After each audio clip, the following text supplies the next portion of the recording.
Hello बच्चों, आप सभी बच्चों का देव क्लासेस में स्वागत है। आज हम आपको केमिस्ट्री का शॉर्ट पेपर बताने जा रहे हैं। 2019 का सेट दूसरा बी के आपका 2020 के पूरे 7 सेट हो चुके हैं और 2019 का भी पहला सेट हो चुका है। फिजिक्स के भी आपके 2019-20 के हो गए हैं। चलिए इसमें देखते हैं। खंड खा से शुरुआत होती है। प्रश्न नंबर 5वां आपका जो पेपर आता है उसमें खंड का भौतिक विज्ञान होता है और खंड खा में रसायन विज्ञान और खंड खा में जीव विज्ञान। तो आपका यहाँ रसायन विज्ञान अभी हम सॉल्व करवा रहे हैं। तो खंड खा देखें और ज़्यादा से ज़्यादा शेयर जरूर करें बच्चे, ठीक है। चलिए प्रोपेनॉल है, इसमें पहला बहुविकल्पी पूछा गया है। सब में पहले तीन, इसमें केमिस्ट्री में 3 बहुविकल्पी होती है पहले। तो पूछा गया है कि प्रोपेनॉल है, यहाँ पे सूत्र दिया गया है और कह रहा है कि प्रोपेनॉल मतलब इनमें से कौन सा है। C3H5OH, C2H5OH और C3H6OH और C3H7OH।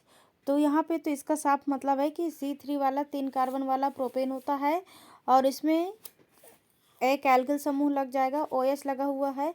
तो 7 कार्बन, जिसमें वो 7 हाइड्रोजन होगी क्योंकि C3H8 होता है। इसमें 7 कार्बन, वो 3 कार्बन होंगे और 7 हाइड्रोजन, क्योंकि एक समूह जोड़ दिया जाता है। तो ये क्या होगा, इसका राइट आंसर जो होगा आपका चौथा नंबर होगा, ठीक है।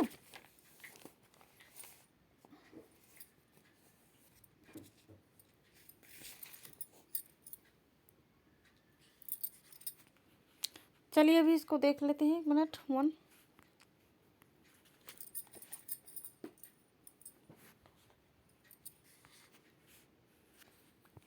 देखिए इसमें प्रोपेनॉल पूछ रहा था, ठीक है। तो इसका राइट आंसर चौथा होगा। अभी हमने आपको बताया क्योंकि एक समूह, इसका सूत्र होता है एच का होता है C2H6 और प्रोप का होता है C3 और हाइड्रोजन की संख्या इसमें कितनी बढ़ाएंगे, 6 में 2 जोड़ देंगे तो 8 होता है। लेकिन यहाँ पे OH समूह लगाना है, तो अगर OH हम समूह लगाएंगे तो एक हाइड्रोजन की संख्या कम कर देंगे तो कितनी हो जाएगी, 7। तो यहाँ पे इसका आंसर राइट आंसर होगा C3H7OH। तो ये आपका कहाँ पे दिए हुए हैं, चौथे नंबर में दिए हुए हैं। तो इसका राइट आंसर होगा C3H7OH, ठीक है।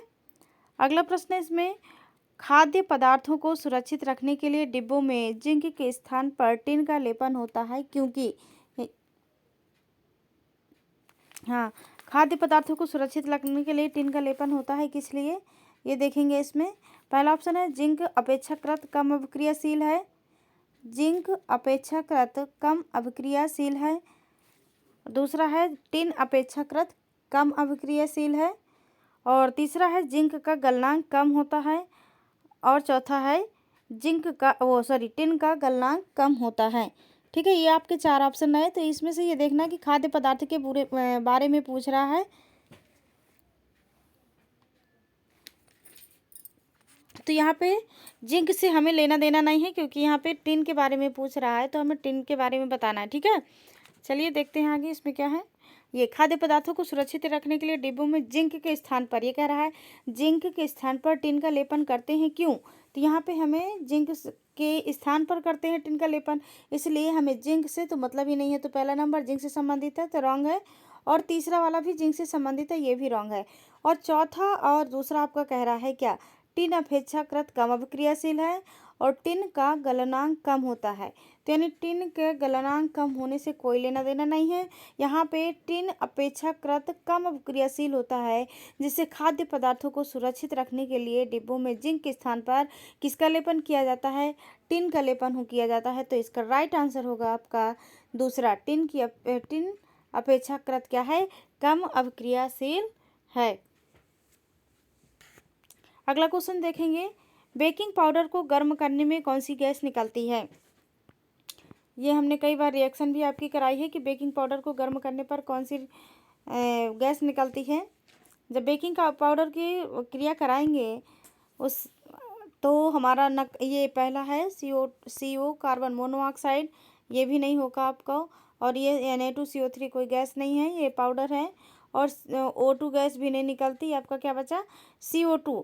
तो जब हम बेकिंग पाउडर को गर्म कराते हैं तो बेकिंग पाउडर गर्म कराने के बाद ये धावन सोडा, जल और कार्बन डाइऑक्साइड गैस बनती है। तो यहाँ पे क्या पूछ रहा है, कौन सी गैस निकलती है, तो CO2 यानी कार्बन डाइऑक्साइड गैस निकलती है। इसका राइट आंसर होगा तीसरा, CO2। आशा करते हैं आपको सारे ऑप्शन समझ में आ रहे होंगे, तो काना लगाया करें, इसीलिए कहते हैं कि चारों विकल्प समझ लें पहले, ठीक है। अगला प्रश्न इसमें छठवां का नंबर पूछा गया है, क्या होता है जब, यानी जब सबसे इसमें अभिक्रिया पूछा जाए, क्या होता है जब, यानी एथेनॉल को क्षारीय पोटेशियम परमैंगनेट से क्रिया कराई जाती है। जब एथेनॉल को क्षारीय पोटेशियम परमैंगनेट से क्रिया कराएंगे तो क्या यहाँ पे ये कह रहा है, लेकिन अभिक्रिया इसकी जस्ट अपोजिट होती है। यहाँ पे कह रहा है एथेनॉल को क्षारीय पोटेशियम परमैंगनेट से क्रिया कराई जाती है। से क्रिया का मतलब होता है प्लस, लेकिन यहाँ पे प्लस लगा करके आपको बिल्कुल नहीं लगाना है, ठीक है। यहाँ पे एथेनॉल से, तो सबसे पहले एथेनॉल का सूत्र लिखिए, C2H5OH प्लस 2O। जब ये नवजात ऑक्सीजन से क्षारीय पोटेशियम परमैंगनेट की उपस्थिति में करता है, क्या करता है, नवजात ऑक्सीजन से क्षारीय पोटेशियम परमैंगनेट की उपस्थिति कर दिखाना पड़ता है, ना कि यहाँ पे क्षारीय पोटेशियम परमैंगनेट प्लस लगा के लगाएंगे। ये बहुत मिस्टेक करने वाली रिएक्शन है, बहुत कंफ्यूज कर सकती है, क्योंकि इसमें ये लिखा रहता है इथेनॉल को क्षारीय पोटेशियम परमैंगनेट से क्रिया कराई जाती है, बट इसको हम उपस्थिति यहाँ दर्शाते हैं। ये एक उत्प्रेरक होता है हमारा क्षारीय पोटेशियम परमैंगनेट, ठीक है। तो यहाँ पे हम जब ये आए तो एथेनॉल को नवजात ऑक्सीजन से क्रिया कराएंगे क्षारीय पोटेशियम परमैंगनेट की उपस्थिति में, तो यहाँ बनेगा CH3COOH यानी एसिटिक अम्ल प्लस जल। दूसरा नंबर है इसमें, सूर्य के प्रकाश में मेथेन एवं क्लोरीन गैस को मिश्रित किया जाता है। सूर्य के प्रकाश में मेथेन एवं क्लोरीन गैस को मिश्रित किया जाता है।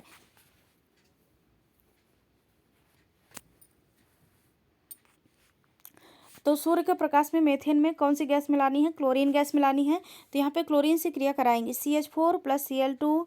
अगर आप यहाँ पे जैसे हमने 2 लगा दिया है तो भी सही है, अगर आप यहाँ 2 नहीं लगाते तो भी ये रिएक्शन हल हो रही है तो सही हो जाएगी, ठीक है। तब भी आपकी रिएक्शन हल हो रही है। CH3Cl2 लिखेंगे तो यहाँ पे आ जाएगा CH3Cl प्लस HCl। अगर हम 2 लगाएंगे तो सभी जगह 2 लगाएंगे तब हल होगी, ठीक है। तो यहाँ पे आप ये भी लिख सकते हैं, 2 लगा भी सकते हैं और नहीं लगा भी सकते, दोनों तरह से आपकी ये सही होगी।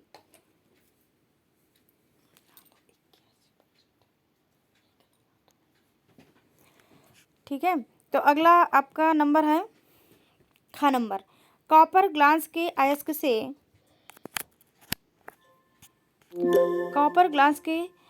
से किस प्रकार तांबा विगलित किया जाता है। यानी जो कॉपर ग्लास होता है उसको अयस्क से किस प्रकार से विगलित करते हैं। चलिए देखते हैं इसका आंसर क्या है। आशा करते हैं आपको वीडियो समझ में आ रहा होगा। अगर आपको कोई चीज़ समझ में नहीं आती तो कमेंट्स बॉक्स में SMS करें, जिससे हम आपको अगले वीडियो में ज़रूर समझाएंगे वो सारी चीज़ें, ठीक है। और ज़्यादा से ज़्यादा दोस्तों को शेयर करें भाई, बहुत बच्चे कम दिख रहे हैं लाइव। यस, ओके, शेयर करें ज़्यादा से ज़्यादा। और फिजिक्स का भी अनसॉल्व पेपर हल करना ना भूलें। फिजिक्स वाले सर बहुत मेहनत से आपके लिए हल करके डालते हैं, फिजिक्स का भी हल करें ज़रूर सभी बच्चे, ठीक है। चलिए, और फिजिक्स के साथ केमिस्ट्री का भी करना है। अगला है, हाँ सॉरी, कॉपर ग्लास वाले का आंसर देख लीजिए आप लोग। कॉपर ग्लास का सूत्र होता है Cu2S, यानी कॉपर सल्फाइड इसे बोलते हैं। कॉपर ग्लास को केवल वायु में गर्म करके तांबा प्राप्त किया जा सकता है। केवल वायु में क्या करते हैं, गर्म करके तांबा प्राप्त करते हैं, सिर्फ ऑक्सीजन से। तो Cu2S को जब ऑक्सीजन के साथ गर्म करते हैं तो क्या बनेगा, 3O2, मतलब रिएक्शन कराएंगे तो बनेगा Cu2O, यानी क्यूप्रस ऑक्साइड प्लस 2CO2 यानी सल्फर डाइऑक्साइड। और जब क्यूप्रस ऑक्साइड को Cu2S से कॉपर सल्फाइड से कराएंगे तो बनेगा कॉपर हमारा आपका कॉपर आपका क्या होगा, अलग हो जाएगा और सल्फर डाइऑक्साइड गैस बनेगी। अगला है निम्नलिखित अभिक्रियाओं को संतुलित समीकरण लिखिए। इनमें क्या है, निम्नलिखित अभिक्रियाओं को संतुलित समीकरण पूछा गया है। देखिए समीकरण सबसे ज़्यादा पूछा जाता है, इसलिए आप सबसे ज़्यादा पहले समीकरण में ज़्यादा ध्यान दें और सूत्र याद करें इसके। जैसे कि हम बताते जाते हैं कि क्या है, तो ये आप नोट कर सकते हैं या तो स्क्रीनशॉट लेके रख लीजिए, ठीक है। तनु सल्फ्यूरिक अम्ल दानेदार जिंक के साथ अभिक्रिया करता है। तनु सल्फ्यूरिक अम्ल का सूत्र होता है H2SO4, चाहे तनु हो चाहे सांद्र हो, सल्फ्यूरिक अम्ल का सूत्र H2SO4 ही होता है।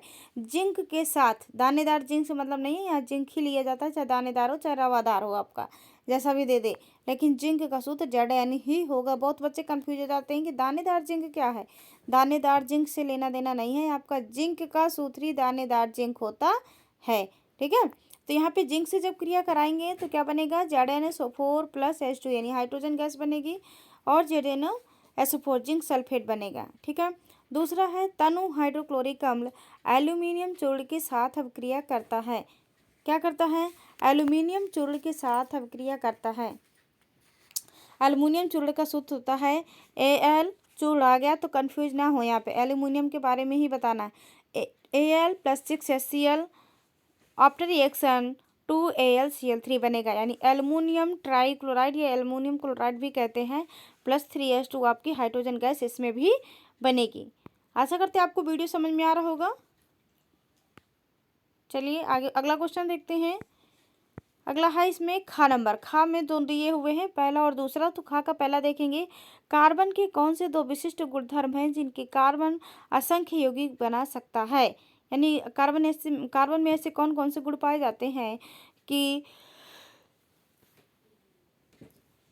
जिनके कारण असंख्य यौगिक बना सकते हैं। कार्बन, सबसे पहले तो कार्बन की अधिक क्रियाशीलता होता है, कार्बन अधिक क्रियाशील है, और कार्बन में परिवर्ती संयोजकता भी पाई जाती है, और कार्बन की एक सहसंयोजक यौगिक बनाने की क्षमता भी होती है। कार्बन में क्या होती है, सहसंयोजक बनाने की क्षमता भी होती है, आपस में साझेदारी करने की होती है,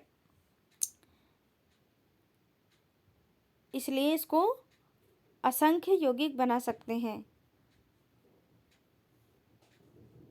खा नंबर इसमें ब्रोमोपेंटेन के संरचनात्मक सूत्र लिखिए, यानी ब्रोमोपेंटेन कैसे कैसे बना सकते हैं, और भी बना सकते हैं, तो हमने दो ही बताए हैं आपको कि वो पूछ रहा है, क्योंकि ब्रोमो 2 नंबर में पूछ रहा है। ब्रोमोपेंटेन के संरचनात्मक सूत्र लिखिए, तो इस प्रकार से भी आप लिख सकते हैं, जैसे कि यहाँ पे बना हुआ है CH3 CH2 CH2 CH2 CH2 Br। आपको यहाँ पे ये देखना है कि कितने कार्बन हैं, 1 2 3 4 5 कार्बन वाला आपका पेंटेन हो गया। Br लगा देंगे तो ब्रोमेन हो जाएगा, तो ये हो जाएगा ब्रोमोपेंटेन।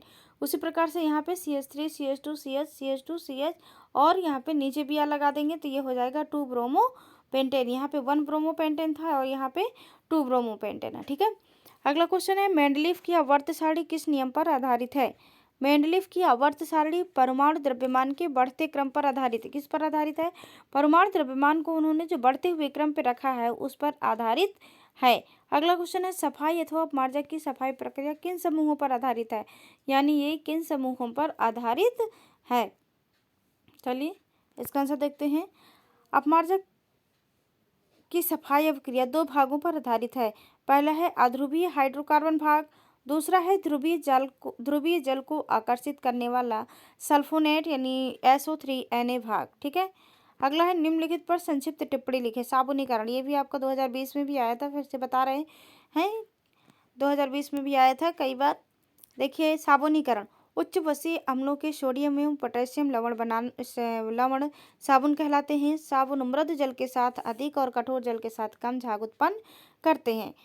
साबुन वसाओं को सोडियम हाइड्रोक्साइड अथवा KOH के साथ गर्म करने पर बनते हैं। इस साबुन बनने की क्रिया को साबुनीकरण कहते हैं। तो ये आपकी रही, इसमें एक रिएक्शन भी दे दिया गया है, ये CH3 COO C17 H35 plus NaOH, यानी तीनों जगह ये लेंगे तो इससे रिएक्शन कराने पर क्या बनेगा, साबुन आपका ये साबुन है CH2OH CHOH और CH2OH, ठीक है। तो यहाँ पर 3 बार क्या है 17, तो आगे लिख देंगे 3CH17 H35 3 बार है इसमें, और Na भी 3 बार है, तो हमने आगे लगा दिया है, सारी संख्याएं बराबर हो गई, ठीक है। अगला क्वेश्चन देखते हैं।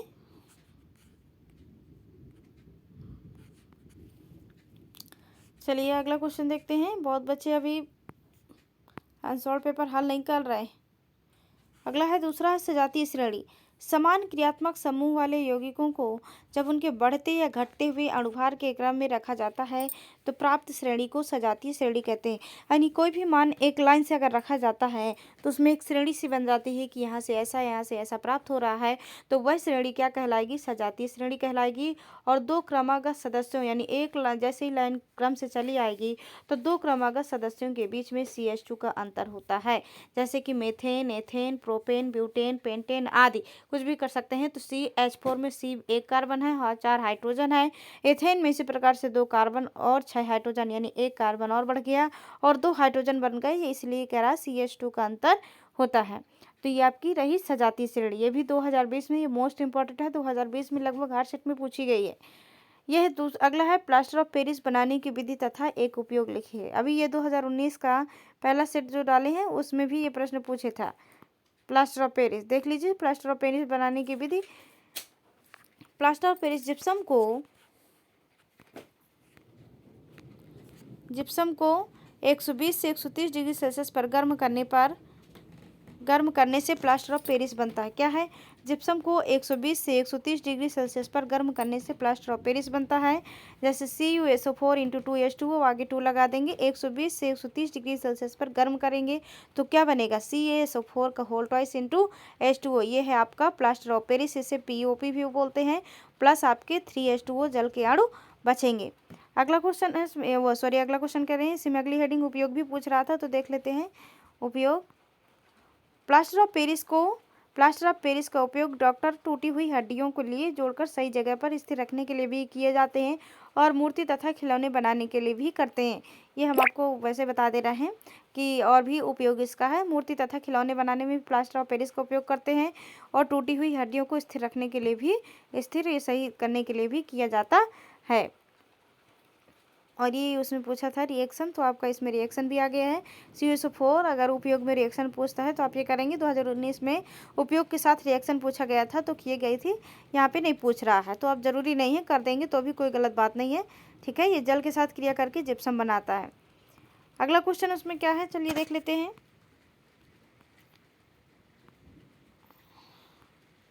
अथवे में है क्वेश्चन, अथवे वाला है जो ये आपका अथवे में दिए हुए। एथेनोइक अम्ल के एस्टरीकरण की क्रिया को रासायनिक समीकरण के लिखिए तथा इसकी NaOH और NaCO3 की अवक्रिया लिखिए। एथेनोइक अम्ल की एस्टरीकरण यानी एथेनोइक अम्ल से एस्टरीकरण की क्रिया क्या है? एसिटिक अम्ल तथा एथिल एल्कोहल की अभिक्रिया से एस्टर तथा जल बनते हैं। यह क्रिया सांद्र H2SO4 की उपस्थिति में होती है। जब एस्टरीकरण मतलब एस्टर बनता है या इसी को एस्टर कहते हैं, तो CH3COOH प्लस C2H5OH यानी एस्टिक अम्ल को अल्कोहल से क्रिया कराएंगे तो क्या बनेगा? एथिल एसीटेट कह सकते हैं या फिर इसी को एस्टर भी बोलते हैं। CH3COOH प्लस CH3COO C2H5 ये एथिल एसीटेट भी है और इसी को एस्टर कहते हैं। प्लस आपका क्या बनेगा? जल H2O। ठीक है, ये आपकी रही इससे रिएक्शन। अगला इसमें NaOH के साथ क्रिया, तो सोडियम एथेनोएट लवण बनता है। क्या बनता है? सोडियम एथेनोएट लवण। CH3COOH प्लस NaOH यानी सोडियम एसीटेट बनेगा और जल बनेगा। क्या बनेगा? सोडियम एसीटेट और जल बनेगा। ठीक है, ये आपकी रही सोडियम एथेनोइक अम्ल की क्रिया। चलिए अगला क्वेश्चन देखते हैं। अभी NaCO3 के साथ भी क्रिया पूछे था। NaCO3 के साथ क्रिया करके सोडियम एसीटेट जल तथा CO2 गैस बनाता है। CH3COOH प्लस NaCO3 जब क्रिया करेगा तो क्या बनेगा? Sodium acetate. क्या बनना है यहाँ क्या आपका? Sodium acetate plus H2O plus CO2 carbon dioxide gas बनेगी। चलिए अगला क्वेश्चन इसी में देख लेते हैं क्या पूछ रहा है।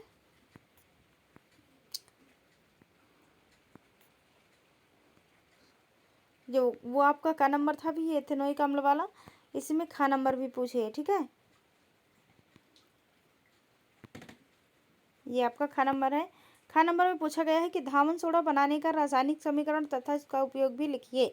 धावन सोडा क्या है, इसको बनाने का रासायनिक समीकरण और इसका उपयोग भी लिखना है। धावन सोडा बनाने की एक विधि है जो धावन सोडा को कास्टिक सोडा यानी NaOH इसी को बोलते हैं। कास्टिक सोडा के सांद्र विलयन में CO2 प्रवाहित करके CO2 प्रवाहित करके सोडियम कार्बोनेट के विलयन में प्राप्त करते हैं, जिसके वाष्पन से Na2CO3 के क्रिस्टल प्राप्त हो जाते हैं। यानी जैसे भाप बन करके पानी उड़ जाता है तो बाकी के जो है उसमें धामन सोडा के क्रिस्टल रह जाते हैं यानी प्राप्त होते हैं। 2NaOH plus CO2 caustic soda से जब कार्बन डाइऑक्साइड क्रिया करता है तो Na2CO3 यानी धामन सोडा प्लस H2O बन जाता है। और इसके उपयोग हैं, उपयोग में पूछा गया है कि उपयोग क्या क्या है जो धामन सोडा के किस चीज़ में उपयोग कर सकते हैं। कठोर जल को मृदु करने में किया जाता है, प्रयोगशाला में या विकर्मक के रूप में किया जाता है, पेट्रोलियम के शोधन में भी आ जाता है, धातुओं के निष्कर्षण में, कागज, कांच तथा साबुन उद्योग में भी किया जाता है। आशा करते हैं कि आपको सभी को ये वीडियो समझ में आ गया होगा और ज़्यादा से ज़्यादा अपने दोस्तों को भी शेयर करें ताकि सभी बच्चे इस वीडियो का लाभ उठा सकें। और जो नए बच्चे हैं वो लिंक को सब्सक्राइब जरूर करें और कमेंट्स करें ताकि हमें समझ में आए कौन कौन बच्चे देख रहे हैं और सॉल्व पेपर हल कर रहे हैं। ठीक है, धन्यवाद। अब अगला पेपर आपको कल मिलेगा।